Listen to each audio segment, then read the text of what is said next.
Raquel não falou nada hoje. Falei sim, professora. Tu falou em que momento que eu não vi, mulher? Sobre a aspiração do nariz. Ah, tá. É porque vocês não ativam o vídeo, já não tem como eu saber, né? Não consigo reconhecer a voz de vocês assim, gente. É que a professora, eu já tô um bagaço, cara. Foi dormir 2 horas da manhã jogando. Jogar, né? Só pode ser Free Fire. Não, professora, é um joguinho de fazer pizza que eu tô viciada. Ah, fazer jogo de pizza. Tá de sacanagem. Nossa. Tá de sacanagem. É brincadeira. Eu ainda tenho que ouvir isso. Puta que pariu. Joguinho de fazer pizza. Ah, perdeu o tempo. Errada não tá, né? Passar o tempo.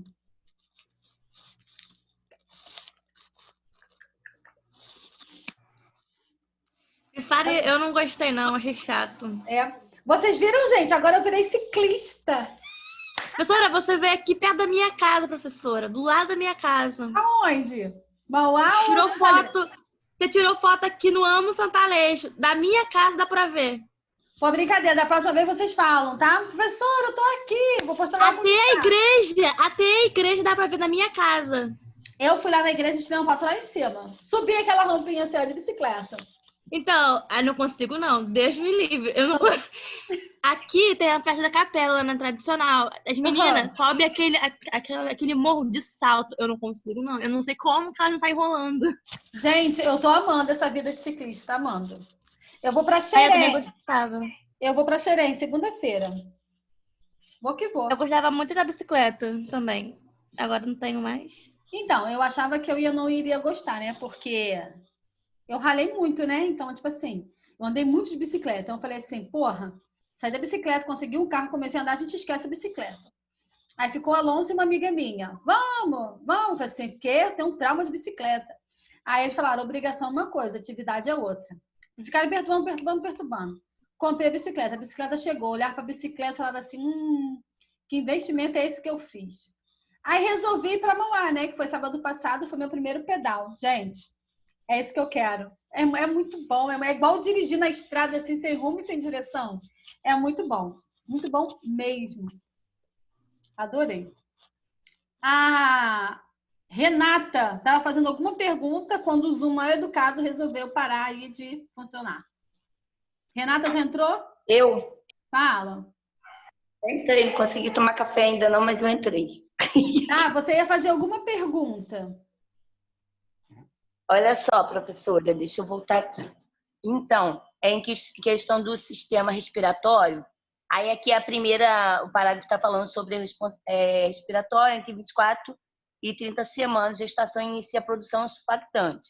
O surfactante, ele é líquido nos alvéolos pulmonares, não é isso?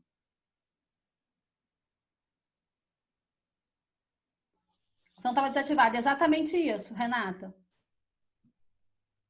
Ah, tá. Então, aí tem que eliminar isso quando o neném nasce, é Não. isso? Quando não tem, né? Quando não se inicia a produção desse surfactante, precisa se tomar medicação para a criança ter essa produção de surfactante dentro dos alvéolos pulmonares. Quando não se tem a produção desse surfactante dentro dos alvéolos pulmonares, é o que pode levar aí ao colapso, né? A atalectasia, que é o colabamento dos alvéolos. Se tem esse colabamento, esse colapso, vai dificultar, né, a troca gasosa. Entendeu? Ah, sim, agora eu Porque é entendi. lá nos alvéolos pulmonares que é feito o quê? A hematose, aonde manda sangue oxigenado para todo o corpo. Entenderam? Agora eu entendi. Muito obrigada. Nada, filha. Mais alguém com dúvida? Então vamos lá. Dentro do meu sistema hepático, né, onde a gente tem a liberação da bilirrubina, que ela tanto pode ser aumentada ou ela pode ser diminuída. Professor, o que seria essa bilirrubina? Essa bilirrubina nada mais é, né, é uma liberação aí dos carboidratos, né, armazenado, né, no ferro, e que ela acaba sendo exacerbada, né, através da pele, é aquela coloração amarelada, que ela é conhecida como icterícia, tá? Ou se pode ter, né, a uma hiperbilirrubinemia, que é um aumento da bilirrubina, que vai levar essa coloração amarelada dessa criança. Essa icterícia, então, ela pode tanto ser fisiológica, ela pode ser patológica, ela pode ser relacionada ao aleitamento materno, ou ela pode estar associada ao aleitamento materno insuficiente. Então, isso vai levar a criança a uma icterícia. As classificações, né, tanto da fisiológica, quanto da patológica, quanto da amamentação insuficiente, né, é o que vai ter essa alteração. Então, o que acontece? Né? A gente precisa ficar de olho. A fisiológica, ela pode surgir de 48 a 72 horas após o seu nascimento. Tudo que é fisiológico, ele vai desaparecer com o tempo. Mas, porém, a icterícia fisiológica, ela pode perdurar aí até 7 dias. É onde a criança, ela muitas das vezes acaba entrando em fototerapia. Já a patológica, ela surge com 24 horas após o nascimento, tá? Então, isso pode estar relacionado ao fator RH da mãe, né? Que é relacionado à aloimunização. Essa gestante, ela acaba sendo negativa e o seu feto positivo. Lembrando que tem uma incompatibilidade aí sanguínea, porque a mãe é negativa e o feto é positivo, né? Tem essa aloimunização, que é onde tem essa, né, o sangue, ele pode se misturar e pode levar ao óbito ao feto. Então, e a gestante, essa puérpera, né, porque ela já pariu, então ela precisa fazer esse controle, é onde essa criança ela acaba nascendo através de cesárea.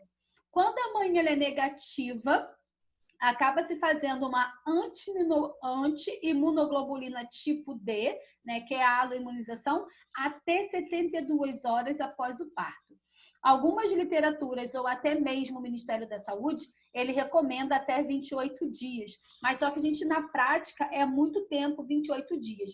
Então, na prática, a gente coloca, e muitas das vezes o que cai no concurso, vai depender da referência bibliográfica, é até 72 horas. Após o parto, essa gestante, ela precisa, né, ser aloimunizada, que é a anti-imunoglobulina tipo D, que é uma vacina, é uma medicação que é administrada na gestante, tá? Então, o sistema hematopoético, quando se tem esse aumento, né, essa liberação da bilirrubina, é o que vai levar, né, às icterícias fisiológica e patológica relacionada ao aleitamento materno. Relacionada ao aleitamento materno, né, existe uma enzima glucuronidase, né, que ela é absorvida, né, conforme a criança ela sendo amamentada, ela é absorvida, né, no intestino, é onde essa criança vai apresentar. Vem através do leite materno, tá? Vem através do leite materno, essa criança ela está amamentando, então absorvida é o que vai trazer também. Consegue se identificar, né, que é relacionado ao aleitamento materno através das coletas de sangue, porque vai apresentar uma alteração. Relacionada ao aleitamento materno insuficiente, uma vez que você amamentar essa criança, precisa ser amamentada de 15 a 20 minutos. Amamentou apenas 5 minutos numa mama e amamentou 5 minutos na outra, existe um leite chamado leite de transição, que é aquele leite maduro que ele vai começar, né, a ser produzido a partir do 7º dia do seu período de puerpério, que é dessa gestante, dessa puérpera, e aí tem esse leite de transição, e conforme vai tendo leite maduro, que é aquele que vai trazer, né, a criança a pegar peso, o leite que é rico em proteínas, lipídios, todos os nutrientes necessários para que essa criança ela consiga pegar o peso.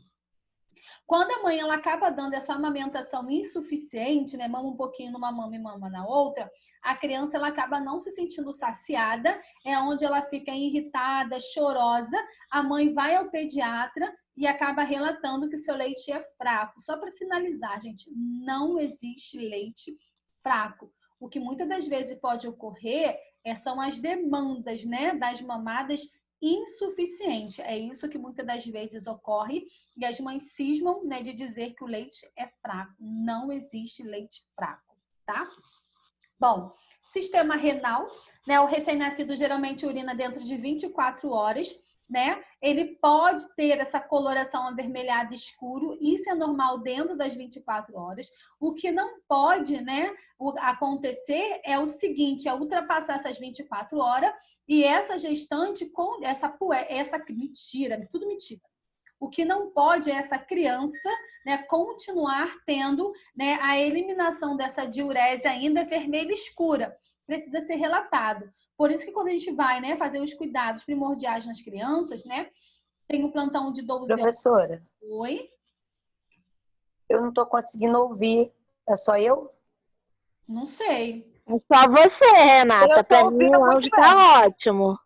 Ué, Renata, gente, é a que nossa houve? internet, Renata. Pode tá bom. Vamos dar glória a Deus que está sendo gravado. Tá bom, vou ver aqui o que houve.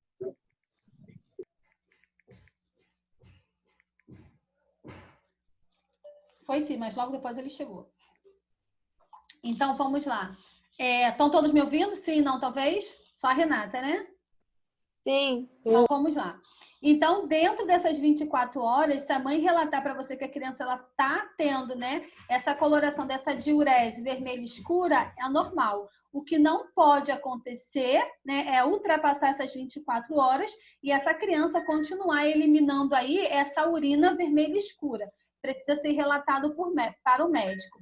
Mesmo que a gente não pergunte, né, é o ideal, o correto, né, final do plantão, início do plantão, meio do plantão, é perguntar para essa puérpera se essa criança ela está urinando ou não, e a coloração e a quantidade, tá?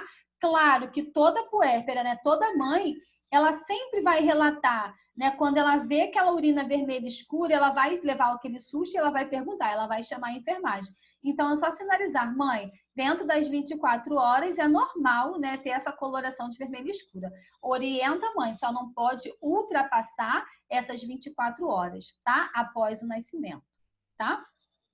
Sistema digestório. Apesar do sistema digestório do recém-nascido ser imaturo, sua capacidade gástrica ela vai de 40 a 60 ml. Bom, a demanda da amamentação ela pode ser livre, tá? Então, a criança ela vai ser amamentada até ela se sentir o quê? Saciada, que é o que corresponde aí de 40 a 60. Quando a criança nasce, aquele seu estômago acaba sendo o quê? Pequeno, tá? Só que quando você tem essa demanda insuficiente de 5 minutinhos numa mama, 5 minutinhos na outra, é onde a mãe ela vai relatar que essa criança, o leite é fraco e acaba entrando, né, com uma forma láctea, o qual ela oferece mais um suplemento para essa criança e que muitas das vezes esse estômago ele acaba ficando dilatado por conta disso. A gente tem que tomar muito cuidado e orientar essa mãe justamente por conta disso. É quando a criança ela vai crescendo, né, e a gente consegue observar que a criança ela sente muita fome, ela quer comer um pouquinho. Lembrando que eu vou sempre sinalizar para vocês, crianças pequenininhas, bonitinhas, gordinhas, é legal? É, muito bonitinho, mas não é sinal de saúde, tá? Criança gorda não quer dizer que ela tem uma vida saudável. O que a gente não pode deixar é essa criança ela ficar acima do peso, né? Acima do normal. Ela acaba pegando um pesozinho legal, mas o que a gente não pode achar bonitinho é aquelas crianças bem gordas, pequenininhas, obesas. E isso não é normal. A gente precisa tomar conta da nutrição dessa criança. O que essa mãe ela está inserindo para essa criança, tá? Isso é mega importante. Só para sinalizar, o amido, né, a cremogema, mucilon, essas coisas elas só podem ser administradas para as crianças depois de 1 ano, tá? Porque o organismo dela ainda não está preparado. Professora, mas eu dei para o meu filho e nada aconteceu, que eu sinalizo para vocês. Enquanto a gente não sabe, Deus protege. Uma vez que a gente sabe, faz o negócio errado, é igual pecado. Não existe pecadinho, pecadão, é pecado. É a mesma coisa. Então, muito cuidado, tá? Orientem, tá? Da forma adequada. Se é igual, vou dar exemplo, as mamadas é igual de acordo com a nossa alimentação. A gente tem aquelas refeições primordiais. Café da manhã, almoço, o lanche e a janta. Então, vamos lá. A partir do momento em que eu não almoço, eu como uma coxinha, daqui a 1 hora eu vou sentir fome. Então, aí eu vou lá e vou comer uma outra coisa. Quando eu almoço, eu vou levar em média aí 3 horas, que é o ideal, né, para a gente poder estar se alimentando. Deixa eu só desativar o som aqui. Tem alguém que está com som altão.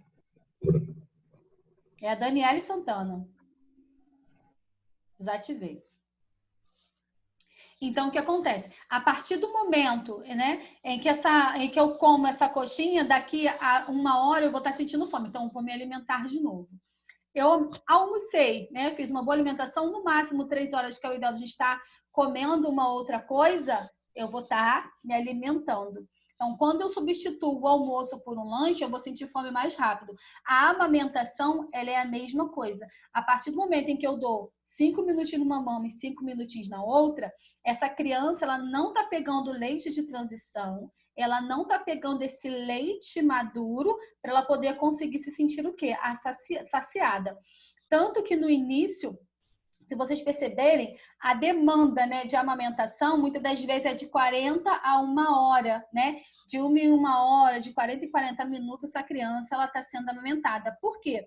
O leite de transição ainda, ele não começou ainda a ser produzido, que ele só vai começar a ser produzido a partir do 7º dia de vida, né, dessa criança e o seu período de puerpério dessa gestante. Então, aí é onde a criança ela vai começar a levar um pouquinho mais de tempo para poder ser amamentada. 1h30, 2 horas. E conforme o tempo for passando, vai ser de 3 em 3 horas, tá? Mas no início, geralmente, é assim mesmo, de 40 a 1 hora que essa criança vai estar sendo amamentada, porque ela não está conseguindo sentir o quê? Saciada. É onde vem as irritabilidades, a gente não sabe por quê.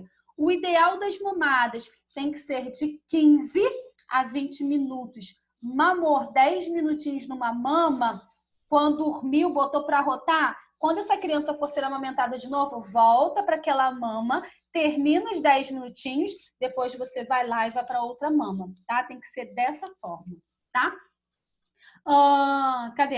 As alimentações precisam ser de pequenas quantidades e frequentes, justamente por conta disso, para esse estômago ele não ser dilatado, é quando você oferece aí uma forma láctea, né, uma outra fórmula, para poder estar inserindo nessa criança, é onde ela vai ter essa peristalse, né, vai ser muito mais aumentada. Pois a peristalse do neonato ela é rápida de esvaziamento gástrico entre 2 e 2 horas, é igual patinho mesmo. Comeu, né, amamentou, cocô. Amamentou, cocô. Então, isso aí é normal para essa criança, tá? Toda vez que ser amamentada, ela vai estar aí eliminando essas fezes, tá? Vai estar evacuando. No neonato, elimina nas primeiras 24 horas de vida o primeiro mecônio. O que seria esse mecônio? Foi o que eu falei para vocês, né? É aquelas fezes com a consistência, né, mais aderida no bumbum e difícil de limpar. Tu limpa, daqui a pouco tu volta, tá tudo sujo de novo. Ainda mais em meninos, né, por conta da bolsa escrotal. Tu limpa, daqui a pouco tu volta, aquele quando tu vê, o negócio tá sujo de novo. Então, isso é normal. Então, isso é mecônio, tá? É normal sair, né? Nada de vento quebrado, nada disso, nem precisa levar numa rezadeira, tá?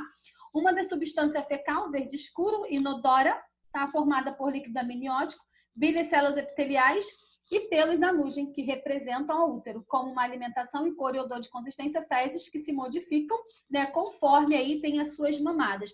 Conforme a criança ela vai sendo amamentada, a consistência e a coloração dessas fezes ela vai tendo aí a sua cor, né, e seu formato aí normal, tá ok?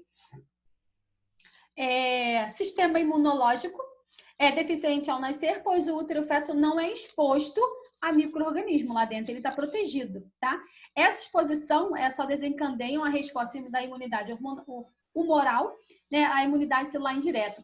O que seria isso? Quando a criança ela nasce, além dela tomar, né, a medicação vitamina, né, que é a sua vitamina Canaquion, que vai estar evitando as síndromes hemorrágicas, tá? Dentro de uma unidade hospitalar, né, alguns hospitais, ele acaba ofertando aí a vacina hepatite B, que é a primeira dose da hepatite B, que é feito no vasto lateral da coxa direita, tá? Quando a criança ela vai para casa, é feita a sua vacina BCG. Em algumas unidades, elas até administram a vacina BCG, outras não, tá? Outras dão apenas a hepatite B e não dão a BCG. Outras, né, não dão nenhuma das duas e assim vice-versa, tá? Quando a criança ela vai para casa, ela precisa fazer a dose da BCG e ela precisa estar fazendo a sua primeira dose da hepatite B. Vamos lá. Já que estou falando do sistema imunológico, a gente fala um pouquinho sobre as vacinas. A vacina BCG, hoje, tá? Não tá igual antigamente, né? Que aplicava a vacina BCG Com 15 dias, sofria seu processo inflamatório, que era só você lavar com água e sabão normalmente, sem passar nenhum tipo de cobertura. Bom, hoje, né? Oi. Alguém ia falar? Desculpa interromper. A primeira dose da hepatite B é feita no quê?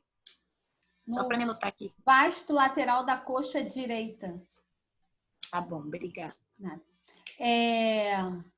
A BCG, ela é feita no braço direito também, por via intradérmica, tá? Lembrando que hoje o que mais está acontecendo é normal, né? Por conta das modificações, fica só aquela papulazinha, faz só um pouquinho mesmo, né? De uma lesãozinha, mas ela cicatriza muito rápido e depois ela fica meio cianótica, né? Uma pigmentação meio cianótica. E aquilo ali é normal. Antes, quando não se fazia esse processo inflamatório, não acontecia nada disso, ia no posto fazer uma nova dosagem da vacina BCG. Hoje não é mais assim. Hoje precisa se fazer, né, depois de 6 meses, faz o IgG e o IgE para poder saber se está reativo ou não. Deu reativo, não precisa fazer a dosagem. Não deu reativo, aí faz de novo a vacina BCG. Antigamente era diferente. Não fez o processo inflamatório, não ficou com marquinha, toma-lhe BCG, tá? Hoje é diferente, tá? Então, quem não tem a marquinha, né, precisa fazer o IgG e IgE para poder saber se é reativo ou não. E vai se fazer uma nova dosagem, tá? Tem gente que não tem a marquinha da BCG. Só para quem está nascendo agora, né, que está acontecendo isso, tá? Porque acabou sofrendo as modificações e acaba mudando também, né, a forma de inflamação, tá? O importante dentro do meu sistema imunológico também é não colocar na criança, né, cheiros. Por quê? O seu sistema imunológico, ele ainda é o quê? Deficiente. Então, a partir do momento que você coloca perfume, né? Vamos fazer propaganda aqui da Natura. Mamãe Bebê, que é um perfume de cheiro muito forte, lembrando que a criança ela não está preparada para sentir esses tipos de cheiro, é onde ela vai ter uma complicação respiratória. Ela está se adaptando à sua primeira respiração, que leva em média 24 horas. A partir do momento que eu coloco muito cheiro nessa criança, é aonde vai trazer complicações respiratórias e muitas das vezes as alergias, porque elas não estão preparadas. E a criança respira assim, ó, porque acaba obstruindo. Então, precisa se levar na emergência, poder saber o que está acontecendo, muitas das vezes é aspirar, tá? Então, não pode colocar cheiro, não pode colocar talco, não pode colocar óleo, não pode colocar aquelas... Rapidinho, Renata. Não pode colocar aquelas roupinhas de pelugem, porque também vai trazer as alergias a essas crianças. Então, a criança ela já tem o seu cheiro natural, não precisa ofertar nada disso. E a lavagem das roupas também é feita com sabão neutro, tranquilamente, tá? Visita, né? Realmente pode ser depois de 30 dias, né? Com menos de 2 dias, 4 dias que você está em casa, chega aí milhares de visitas. Lembre-se, o sistema imunológico dessa criança ainda é deficiente, não está preparado ainda. Então, é onde pode surgir algumas doenças. Então, muito cuidado com as nossas crianças quando elas chegam em casa, né? Quem irá visitar essas crianças, tá? Então, tem que ter cuidado por conta disso. O sistema imunológico ainda é deficiente, ela não está preparada. Fala, Renata. Não, eu ia falar em questão de até tipos de materiais que a gente usa de limpeza em casa também pode provocar alergia, né, na criança. Boa, Renata, muito boa colocação. Também pode levar a alergia, ainda mais se for dentro do quarto do bebê, tá? Boa colocação. Bom, sistema neurológico não totalmente desenvolvido ao nascer, mas é capaz de estimular respirações iniciais e manter o equilíbrio ácido básico e regular a temperatura corpórea. Lembrando que o nosso cérebro, né, o que comanda todo o nosso corpo. Bom, o sistema neurológico tá ok. Logo após, né, ele vai para casa do 3º ao 5º dia de vida, ele vai se fazer o teste do pezinho, tá? Existe uma doença do sistema neurológico, vou lembrar a palavra. A hiperplasia adrenal, tá? Que é uma deficiência também da biotinidase. É algo relacionado ao meu sistema neurológico. Então, quando se faz o teste do pezinho, que é detectada essa doença, a gente consegue identificar, se é tudo ok, beleza. Dentro do meu sistema neurológico, o que é importante é sempre sinalizar para vocês. né? A caixa craniana da criança são separadas por sutura. A nossa já foi um dia, né? Que ela se fechou do 9º ao 18º mês de vida. Quando a criança ela acaba chegando à idade, né, de 6 meses, lembrando que começa a fechar do 9º mês, quando ela está crescendo, né, começa a ficar durinha, igual a Catarina falou pra gente, e a gente acha as crianças muito bonitinhas, né? Joga para cima, ela começa a rir. Lembrando que a caixa craniana ela é separada por sutura. Cérebro, ele fica solto ali dentro da caixa craniana. Quando tu joga a criança para cima, brinca com ela, é aquela gargalhada gostosa, só que aí tu joga para cima e pega, joga para cima e pega, roda a criança, o cérebro ele tá solto. Então ele vai batendo na caixa craniana e é onde tem as lesões. Quando a criança começa a atingir 2 anos, que ela precisa falar, que ela precisa andar, que ela precisa se socializar, lembrando que cada área do nosso cérebro é o que comanda o nosso corpo, ela precisa falar. E o que tu fez quando essa criança chegou aos 6 meses até 3 anos, que é quando ela é inserida, né, na escola e começa a ver que ela tem algum problema cognitivo, tá? Então, o que tu fez com essa criança? Teste do pezinho deu ok, sistema neurológico nas avaliações também deu tudo ok, mas o que aconteceu nesse percurso todo? Tu ficou jogando essa criança para cima? Existe uma doença chamada síndrome do bebê sacudido, tá? O cérebro ficou batendo ali, ó, o tempo todo, então acabou lesionando. Então as crianças, elas não é bola, elas não são feitas para ficar jogando para cima, vai lesionar, vai trazer sérios danos a essa criança. A gente tem que tomar muito cuidado. Essas suturas só vão estar completamente unidas, né, a partir do momento em que a criança ela completar o 18º mês de vida, 18 dias, né, 18 meses de vida. Então aí sim, essas suturas elas vão estar o quê? Unidas. Até completar, elas vão estar separadas. E é onde você começa a lesionar, tá? Então, muito cuidado, né, quando for brincar com crianças relacionadas a isso, tá? Sistema metabólico e endócrino. Recém-nascido sofre rápidas transformações durante as primeiras horas de vida, pois o suprimento de oxigênio, nutrientes e eletrólitos, antes de realizar pelo cordão umbilical, foi interrompido. Então, vamos lá. Quando a gente fala do sistema metabólico e sistema endócrino, então vamos lá. Dentro do meu sistema hematopoético, né, que é onde foi feitas as coletas das hemácias, onde elas sofreram as transformações que levam em média de 60 a 70 dias, né, logo no início é de 90 dias e do adulto 120 dias, que ela começa a ficar normal aí do 2º e 3º mês de vida dessa criança. Quando essa criança ela nasce, a gente sabe que provavelmente, né, essa gestante ela fez uma gestação, né, diabética gestacional, a gente precisa colher o exame. Só que dentro do meu sistema endócrino, né, existe algo ali relacionado, então a gente acaba verificando também. Se essa mãe ela fez uma diabetes gestacional, essa criança ela pode estar com uma alteração também. Alteração aonde? Em que? Em quem? Quando eu falo do meu sistema endócrino, eu penso em quê? Por que é colhido sangue? Pâncreas. Oi? O sistema endócrino é hormonal, né? O pâncreas Isso. Ele produz o quê? produz... Qual? Isso. A insulina. Hormônio. Glucagon e... Boa, gente. Glucagon e insulina. Insulina. Perfeito. Lembrando que dentro do meu sistema metabólico, meu sistema endócrino, também a gente pode também estar revendo, né, onde é produzido lá pelas ilhotas de Langerhans, através da alfa e a beta, que são os hormônios produzidos, glucagon e insulina. Meu sistema endócrino também posso pensar, né, em hipertireoidismo ou hipotireoidismo, que são os marcadores, né, T3, T4 e TSH, para poder estar verificando sobre isso. Existe uma doença chamada hipotireoidismo congênito, então a gente precisa estar verificando através disso também. É identificado lá no teste do meu pezinho. Um vai levando ao outro, tá? Termorregulação. Tá? É a temperatura, é aquilo que a gente tem que estar verificando. A criança nasceu, vou aquecer essa criança. e depois eu tenho que estar verificando o quê? A temperatura, tá?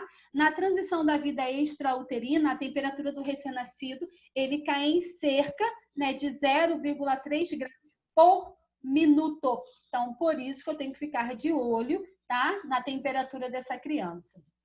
Sistema tegumentar. A pele do recém-nascido pode ser avermelhada nas primeiras horas de vida, mas logo assume sua coloração normal. A camada mais externa, né, tá escrito errado, mas é vérnice caseoso. Vérnice caseoso nada mais é que aquela pele, né, que diz que é de cobra, ela ali é um branco acinzentado, rico em nutrientes, que faz proteção da pele da criança e que muitas das vezes, né, as mães quando vão para casa, esse vérnice caseoso, ele é absorvido em horas, dias ou até mesmo em meses, tá? Não pode ser retirado. É onde a mãe vai lá para o sol, taca óleo na criança e começa a tirar aquilo ali, até mesmo, né? Vulgo aí moleira, mas é fontanela, tá? O nome é fontanela, não é mais moleira, é fontanela. Então ali começa a ter aquelas crostazinhas, que é o vérnice, que aquilo ali é uma proteção. A mãe, ainda além dela meter a unha, às vezes ela pega o pente fino e taca ali, tá? Então, isso ali é proteção da pele dessa criança. Não pode ser retirado, tá? Tá protegendo a pele da criança. Quando tu taca óleo, quando a mãe ela acaba tacando óleo, ela acaba obstruindo também os poros. Por isso que não pode colocar nem óleo e nem talco na pele do recém-nascido, tá? Porque acaba obstruindo. Com o tempo, ele vai saindo tranquilamente, só que ele é rico em nutrientes. A mãe, por si, acha feio e ela vai lá e coloca a criança no sol e tenta tirar aquilo ali, tá? Eu falo um pouquinho mais à frente sobre isso.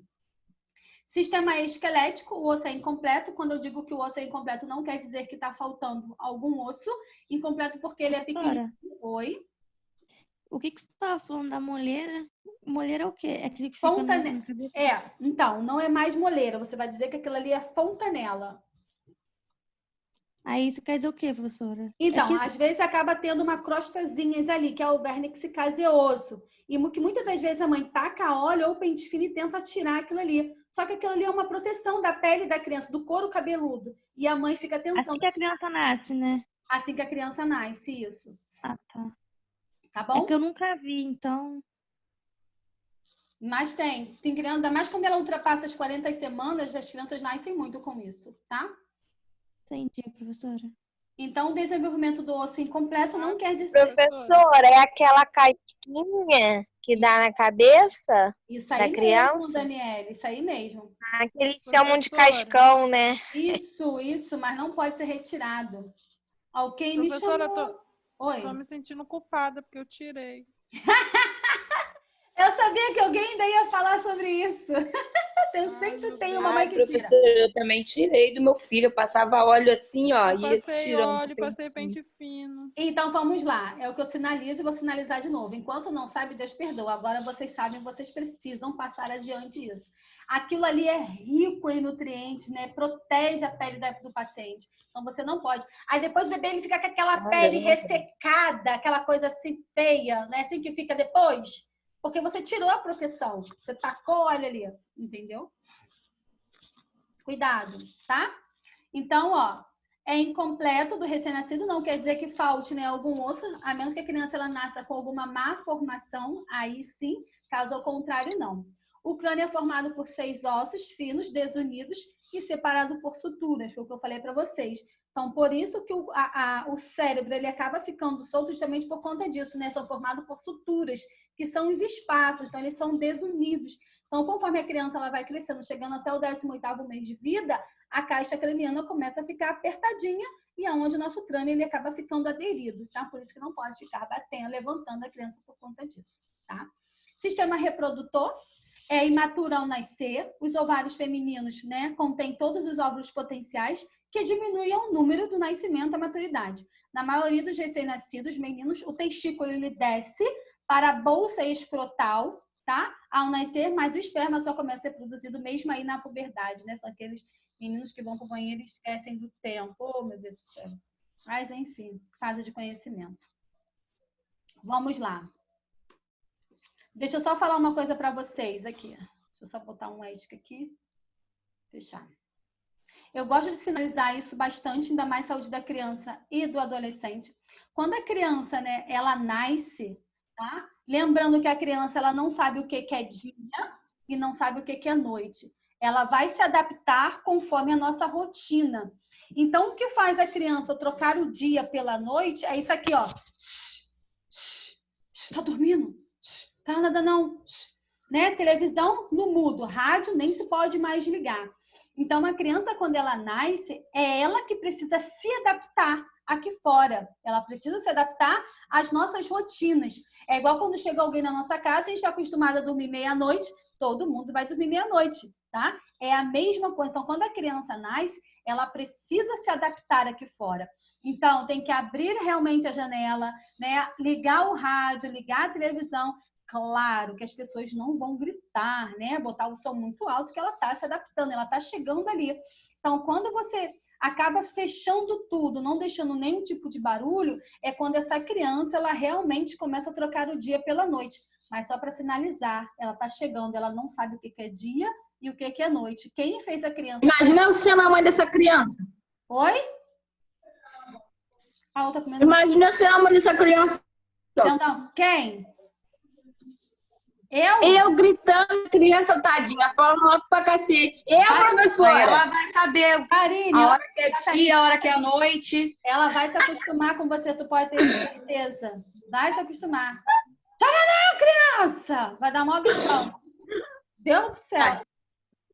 Vai, professora. Né? Então, quando chega essa fase, né, a criança ela chegou em casa, tudo precisa ser normal, né? Porque ela precisa se adaptar à vida extrauterina. Então, quem muda essa rotina somos nós, tá? Então, muito cuidado, né, para futuras mamães.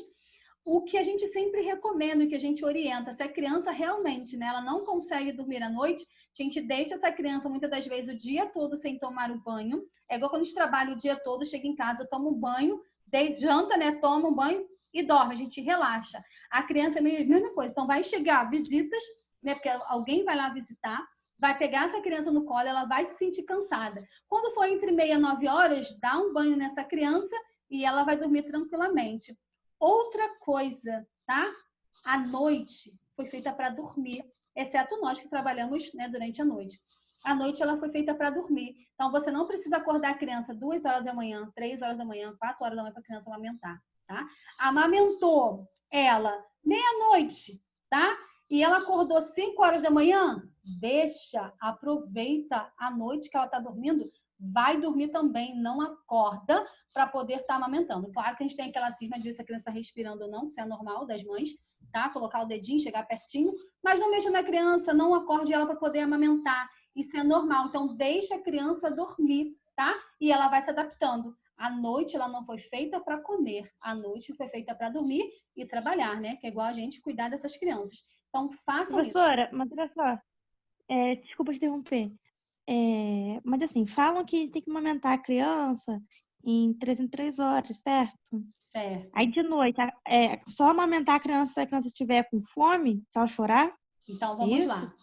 Exatamente isso, tá? Eu não preciso acordar a criança. Foi o que eu falei no início da amamentação. Nosso Zoom ele vai acabar se a gente voltar no mesmo link. A amamentação logo de início, né? É aquele leite ralinho, vem um colostro, né? Que ele é rico ali também em nutrientes, é como se fosse a primeira vacina, que é o colostro. E o leite de transição, ele só começa a surgir no 7º dia. Então, logo de início, essa criança ela vai acordar toda hora.